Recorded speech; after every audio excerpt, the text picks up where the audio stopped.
अस्सलाम वालेकुम। उम्मीद करता हूँ आप सब खैरियत से होंगे।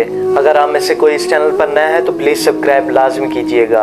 आज मैं आपके लिए तुर्क जब हुक्मरान थे, उस्मानिया सल्तनत थी, तो उस वक्त उन लोगों के अंदर क्या राज था, उनका क्या रिवाज था, उनकी क्या रवायात थी, क्या उनका रहन सहन था, और कैसे एक मोहल्ले के अंदर या एक बस्ती के अंदर या एक शहर के अंदर लोग कैसे ज़िंदगी बसर करते थे और एक दूसरे का कैसे ख्याल रखते थे।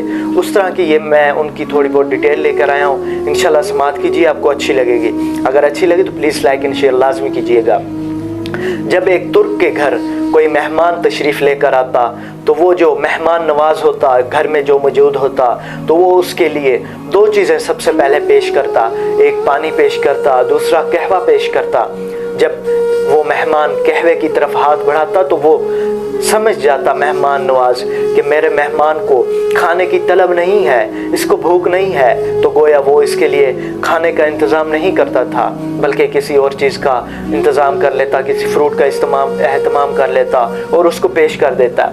जब उस मेहमान ने हाथ बढ़ा लिया पानी की तरफ तो वो मेहमान नवाज समझ जाता कि मेरे मेहमान को भूख लगी है, इसको खाने की तलब है, तो गोया वो उसके खाने का इंतज़ाम करता और बेहतरीन खाना बनाता और बेहतरीन दस्तरखान लगाता और फिर उसको पेश करता और फिर वो मेहमान उसको तनावल करता।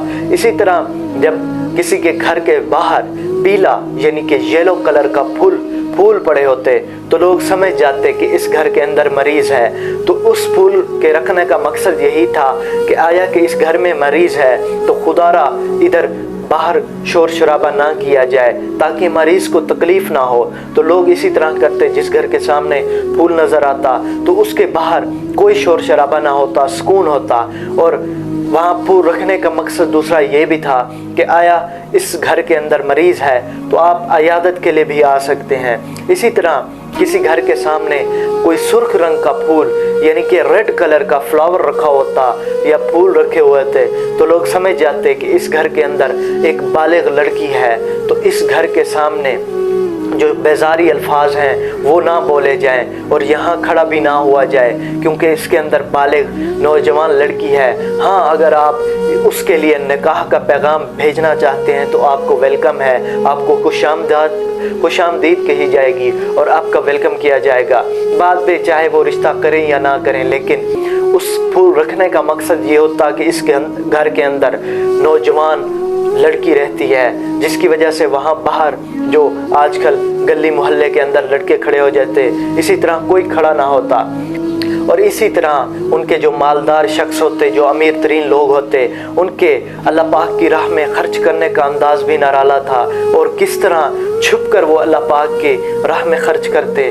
वो जाते कि जो सब्ज़ी फरोश होता या फिर दुकानदार होता उसके ऊपर अपना एक खाता खुलवा लेते। जैसे आजकल खाते होते हैं दुकानदार के पास, लोग जाते हैं सामान लेते हैं और बाद में फिर हिसाब करके पैसे दे देते हैं। इसी तरह वो भी अपने नाम का खाता खुलवाते और फिर वहाँ पर उन सब्ज़ी फरोश के पास या फिर दुकानदार के पास, जनरल स्टोर्स वालों के पास कोई भी गरीब शख्स आता जो ज़रूरतमंद होता तो उसको दुकानदार वो सामान दे देता और फिर उसकी खाते में वो चीज़ सामान लिख देता, उसके खाते में वो पैसे लिख देता।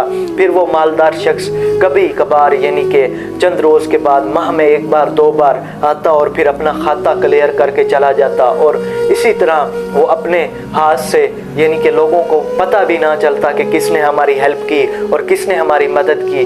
ना तो वो तस्वीरें बनाते थे, ना फिर अल्लाह पाक की राह में देते हुए लोगों के नज़रअंदाज करते, उनके यानी कि तकलीफ़ देते, उनको उनकी इज़्ज़त का जनाजा निकालते थे। आजकल हम देखें तो कोई भी चंद सा खर्चा कर ले या फिर किसी गरीब की मदद कर दे तो लाजमी उसने सेल्फी बनानी होती है कि मेरी वाह वाह हो जाए, कि लोगों को पता तो चले कि मैंने लोगों की कितनी हेल्प की है। खुदारा ऐसा ना किया करें क्योंकि लोगों की दिलजोई करना और फिर उनको तकलीफ़ देना अल्लाह पाक को नापसंद है। खुदारा इस तरह किसी के साथ ना किया करें। अगर आपने अल्लाह पाक की राह में देना है तो आपने दाएं हाथ से दिया है तो आपके बाएं हाथ को ना पता चले। इस तरह अल्लाह पाक की राह में खर्च करें। अगर आपको ये वीडियो पसंद आई है तो प्लीज़ लाइक एंड शेयर लाजमी कीजिएगा। इंशाल्लाह मिलते हैं नेक्स्ट वीडियो में, तब तक के लिए अपना ख्याल रखिए। अल्लाह हाफिज़।